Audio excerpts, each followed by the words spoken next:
Hi everyone, welcome to Sunday Sessions with Courtenay Pollock. Hey Courtenay. Hello, Heidi. I'm just gonna let you jump right into it because we kind of cut things short last time. Okay then, So, yes. take it away. Thank you. Thank you.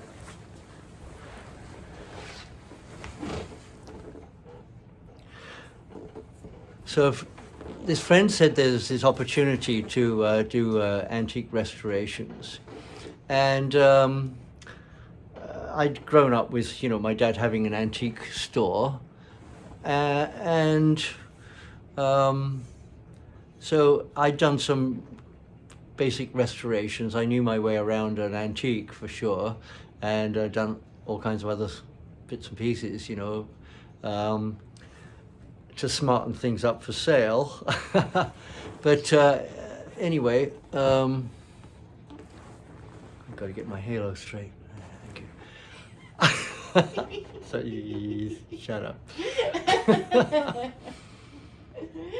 So I go and have this interview with Paul Valenti, Valenti Antiques and Restorations, and he's got 3 young men working for him. And he's got a really good business.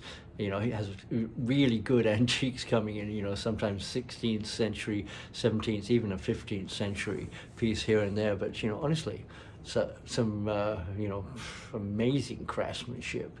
And typically when they'd come in, a piece of furniture, like maybe a secretary desk or, an old credenza or something, and the old glues, they were great, the old glues. They'd last for centuries, but eventually, they will crack and break away if they get stressed and strained and moved around. And then, they need reconstructing with new glues and finish and stuff. So you mallet them apart with these rubber mallets. Maybe put a block against it, bam, and, separate all the pieces. Clean them all up, all the joints, everything, and reconstruct it with new glues, and then refinish them.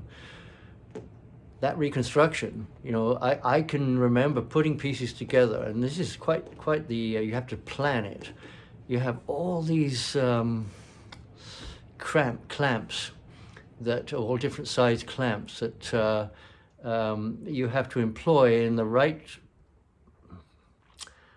first things first, so that these don't get in the way of those, and and it's like, sometimes we'd have 35 clamps on a piece of furniture. It's quite the enterprise, and they're all going together as fast as you can do because you've got glues setting up. And then when they're all hardened and you can do the refinishing, it's quite the, it's an art. It's certainly a craft.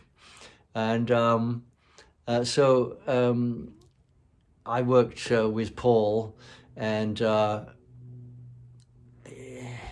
went in as an experienced person, which, I wasn't really, but I did know a lot more than the other young men that were working around there. Within 2 months, he'd laid off the other 3 guys, and it was just Paul and I working this business. I felt a little bad for the guys, but they were like, it wasn't my lifetime's thing. Well, it wasn't mine either. But it was a good for now.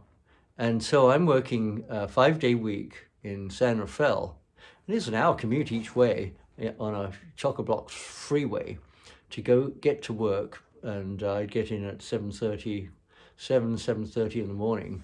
I'd leave at 6:30, and I'd get back at 8 at night, and I was putting in 14-hour days. And some days on the weekends with the oyster thing, they would be 14-hour days. And bottom line, I worked this job, and it was really good for me. I kept in touch, but I didn't go visit and spend time with, so many old friends that were still, deep in the trenches of rock and roll and, substances and stuff, and I, I made the decision to divorce myself from that. And so I worked, and I slept on my friend's floor in his little cottage on Tomales Bay. That was the boat launch, and we'd go out, any minutes we could get, we'd go out, in his boat and go out around Tomales Bay into these islands. I remember going by this island, and these white heron. They're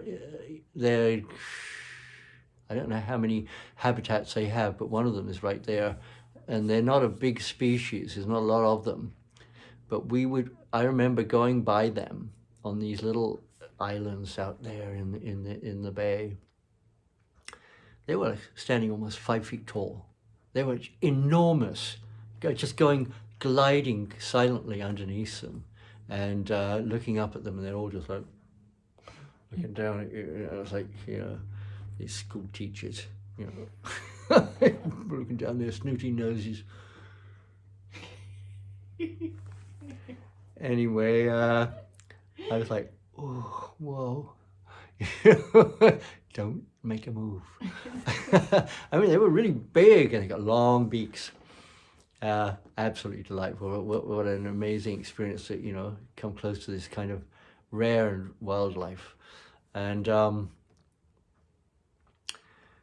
so I worked 7 days a week, 14 hours a day, and plus commute time, for 3.5 years, sleeping on my friend's floor in a sleeping bag, and saved every penny.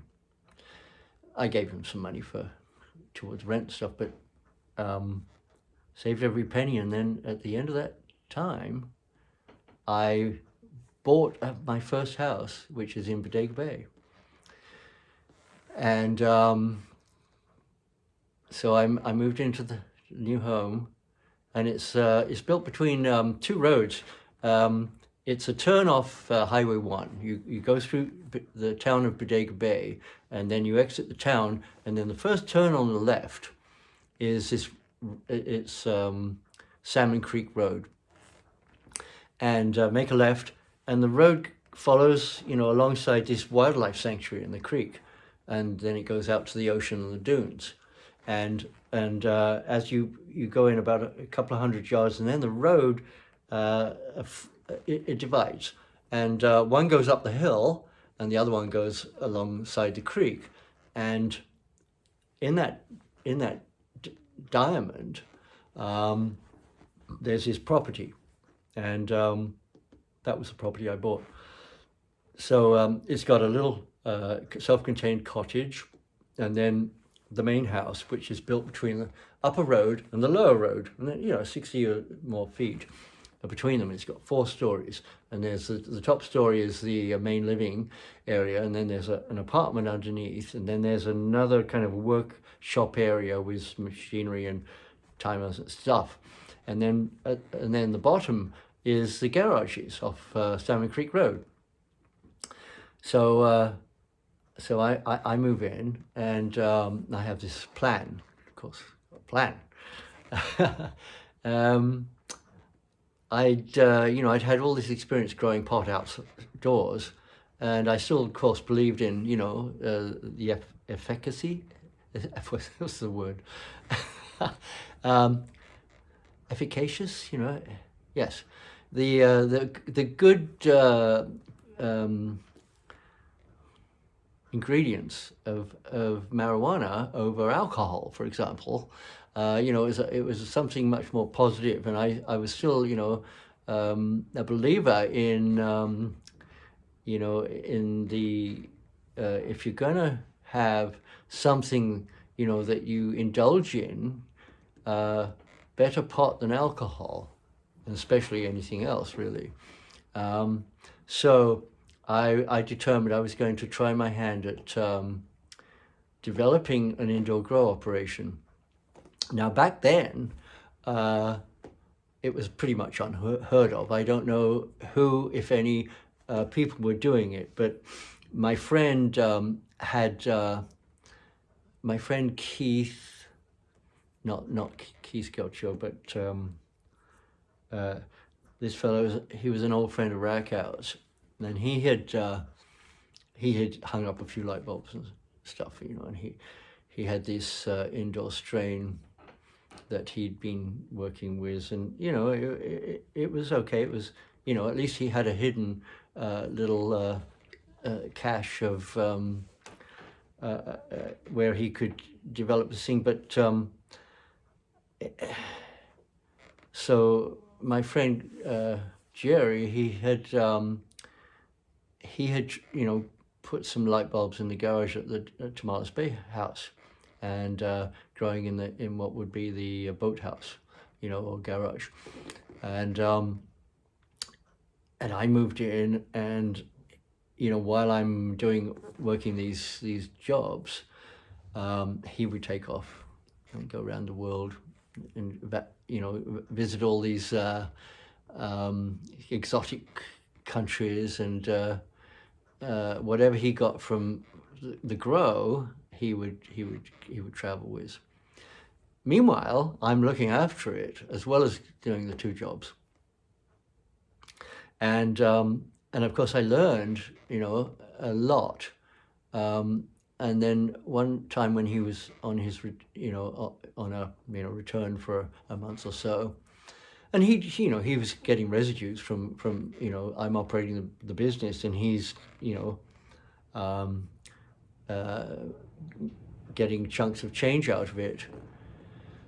And I had learned a lot more than about the whole indoor thing, and he and I devised this idea of a hydroponics thing, that and it was basically just rows of they were like 12-inch high panels of 8x4s close together, and with a little half funnel guttering going between them. So there's the rows, and the pots sit on top of these two walls, in each section, and over the guttering with the central hole that drains into the gutter. It runs back down to this collection chamber, and then pumps up to these little feeders that feed each of the plants. And it was an absolutely flawless system. There's nothing complicated. All you've got is one pump pumping up and gravity flow back down, and you keep the reservoir with nutrients and clean and all this stuff. Anyway, and we grew in 3/8 to 3/4 inch gravel, and so he'd go off to his exotic climbs, and I would run the indoor show.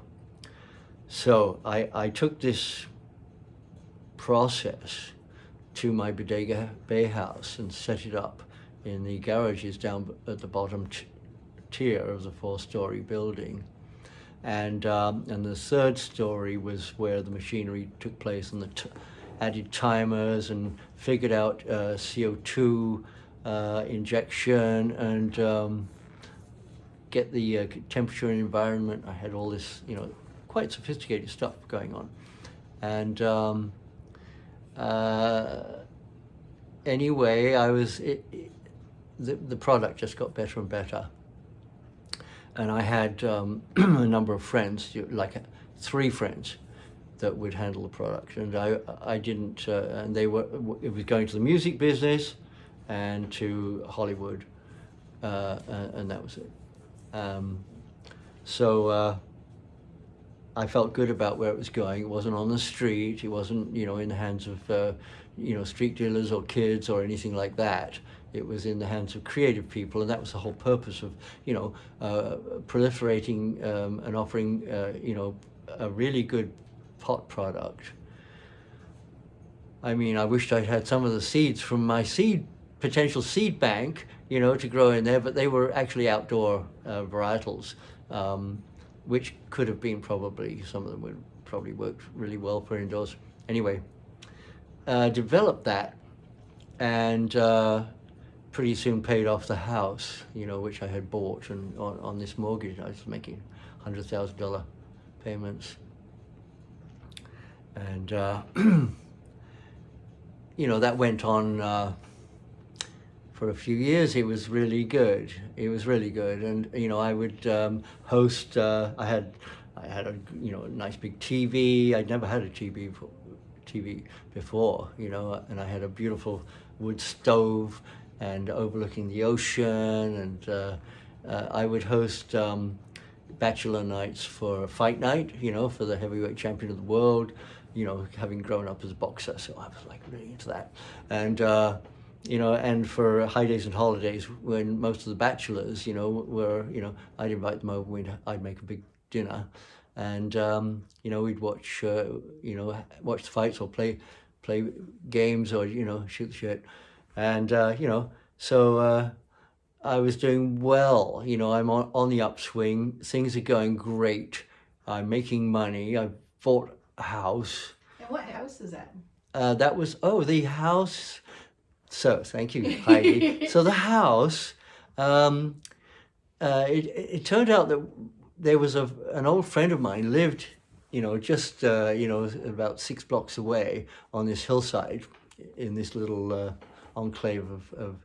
I mean, there weren't that many houses. Probably only 20 houses in the whole enclave, and one of them was Sheldon Stiles. Sheldon Stiles. She was a magnificent girl. And I'd met her maybe 10 years before, and she had married with this realtor, and I don't know what her second name was, Sheldon's realtor, I don't know. Anyway, she said, "Oh, it's so nice to see you, Courtney. Are you the one that bought the bird's house?" I said, "What, bird's house? I mean, what do you mean?" Now, when I bought this house, I first viewed the house. I went, "There's something familiar about this." And I looked out across the bay and I went, "I don't know, this feels so familiar. Something about the house, and I really want this house." And that's why I bought it, right? This feeling of familiarity. Of course, it's a great location. It's really exotic, right? It's right on the water. And, it's like, so I said, "What do you mean the bird's house?" She said, "The movie, Alfred Hitchcock, The Birds?" I said, "Yeah." I went, "Right! That's my house." So there's a scene in that movie where all the birds are on the fence and on the ridge of the house, on the upper tier, of course, on the high road there, and there's all the birds lined up, right? And that was the Birds movie. So it was known as the Bird's house, and it was still the same. It hadn't changed. Maybe it had a paint job, but that was it. And since the 50s or whenever that movie was made, I remember seeing the movie and thinking, what an exotic place, And you could look across, because Tomales Bay is just a little south of me, and where I'd spent so much time, and then of course the lower part of Tomales Bay is Point Reyes Station, where I had the Bank of America building as a second coffee house, and you look across to where I used to live at the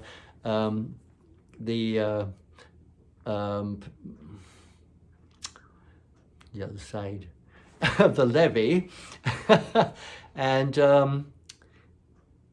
in the movie, there's a road that goes up one side of the bay and up the other side of the bay, and the film work is filming across the bay as the vehicle is moving, as part of the cinematography and the journey, and and it was like so exotic, and so no wonder I found it so familiar to be in that area, and just had a really loved it. So I had bought the original house used in the Alfred Hitchcock movie, The Birds, and the birds were gone, long gone. But anyway, that was just a little bit of history on that house, and its locale. And of course, Tamales, the town of excuse me, the town of Tamales was also in the movie, and that's where the girl got, you know, attacked by the birds and she ran into the phone booth or whatever. You know, it's like, ah. Anyway, she did it a lot better than me. So anyway, that was part of that. And anyway, the object lesson here is, you know, for anybody that's really interested, is you want to get out of a rut that's not serving you. You take a bunch of LSD, you know, change your mind, leave it all behind, go work for whatever it takes, and then, you know, make an investment, get on with your life. So that's what I did, and you know, it certainly worked for me, and this, you know, it continued to work for me, and meanwhile, I was having a great time. I'd really gotten involved with kayaking, and my friend Daniel and Bruce Nelson, and you know, friends that were avid. They became avid kayakers, and we'd go all, you know, to these exotic places and kayak. And you know, I had some adventures kayaking, I can tell you. But you know, unless you're a kayaker, they wouldn't be that interesting. But you know. Going into caves called the Mouth of the Dragon, you know, it's like there's all these exotic anemones, you know, these purples and greens and golds and, you know, pinks, and all these colors are all around the, you know, the cave. The whole cave is covered in this. It's totally psychedelic. But the waves would come in, and they'd go down the cave, and then they'd hit the end of the cave, and then explode outwards. So you don't want to get caught in that, you know. So you can go into the mouth of the cave, and then you back out really quick before you get caught in the wave that's going to carry you in and pulverize you at the end of the tube.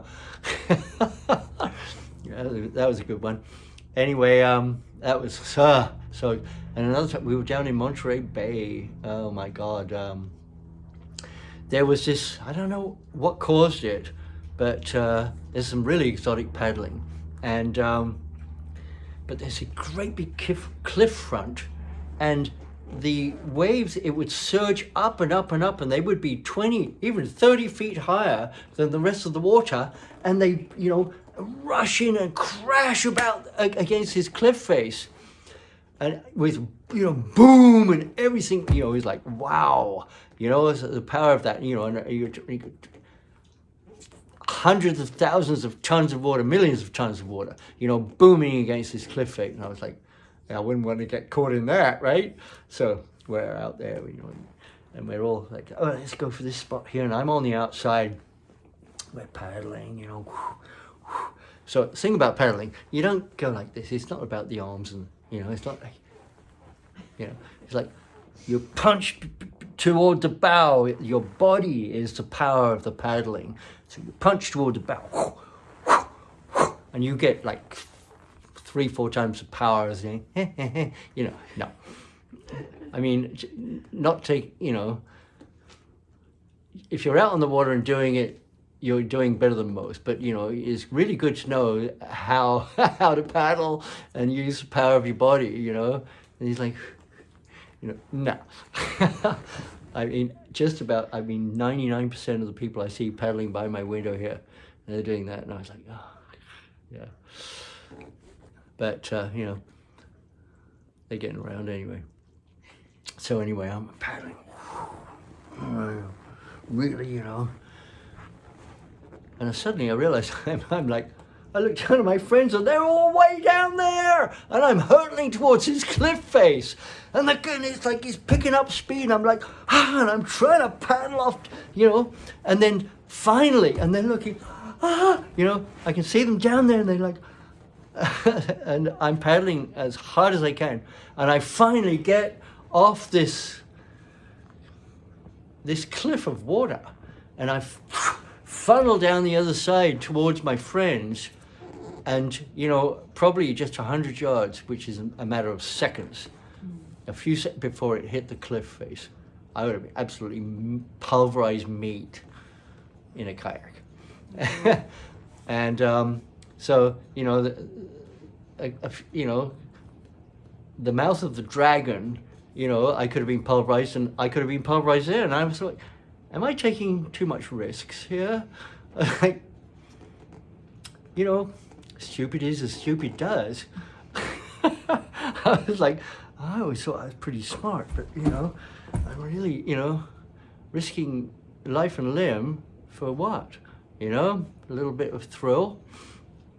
Anyway, so, you know, let that be a lesson to you. And, but anyway, great times kayaking with my friends. And you know, as a water sport, it's fabulous. You know, you can get into so many wonderful places, and that's how come I ended up here in Powell River. Daniel, he said, let's do a trip up to British Columbia, and you know, be, you know, just across the border, and there's the Sunshine Coast, there's the Vancouver Island, and the west coast of Vancouver Island has really exciting you know, stuff. And so we put that together. And that's, you know, during that trip, and it was a wonderful kayak adventure. Oh my gosh. I remember, you know, we went to, we went up on the west coast of one of the islands off Tofino. It's a big island. There's a lot of islands, but there's a big main island, and and we first of all paddle across to the island, which is quite a long jaunt, and especially that I had secured the car because they were traveling in my car. I had all the boats in my car, and we unloaded, and then I packed the car away, parked it. You know, got my boat out, parked the car, went down to my boat and got ready, and they'd already taken off. And I'm making the crossing to the island. And, you know, there's some currents, and there's, you know, some stuff going on, and they're long gone. You know, I'm like 10 minutes behind them, and I'm like, okay, we're in for a real adventure. I didn't catch up with them until, you know, 30 minutes later, and they were all the way, you know, up going around the west side of the island, and anyway. We'd all taken some LSD, so, you know, that probably exaggerated everything a little bit, you know, but it was a fabulous day, you know, beautiful weather, and I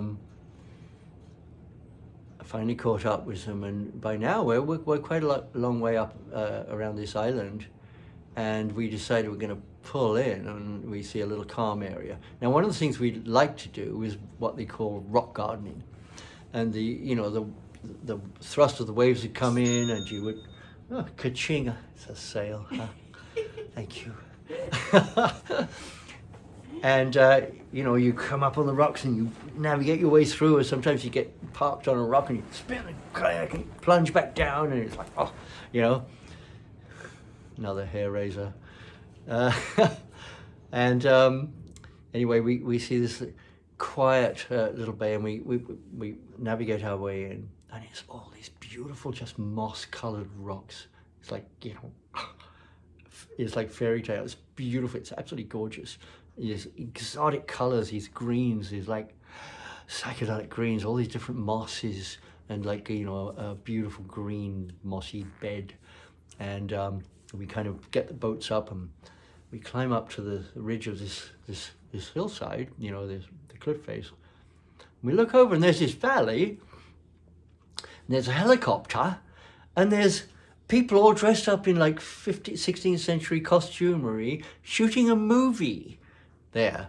It was like, you know, white sands and, you know, this whole movie going on. I was like, good heavens, you know, what a perfect moment to come upon a scene like this. And so it's half an hour, and the scene is next time. Oh, it's going there already? Oh, wow. Oh, my goodness. That went fast. That did go fast. See that? I love your kayaking stories. Uh-huh. I don't think you've told me them before. No, So I hope you enjoyed them as well, and we will see you guys soon. So please like and subscribe to hear more of Courtney's stories. Thanks, Courtney. Thank you, Heidi. Bye, guys.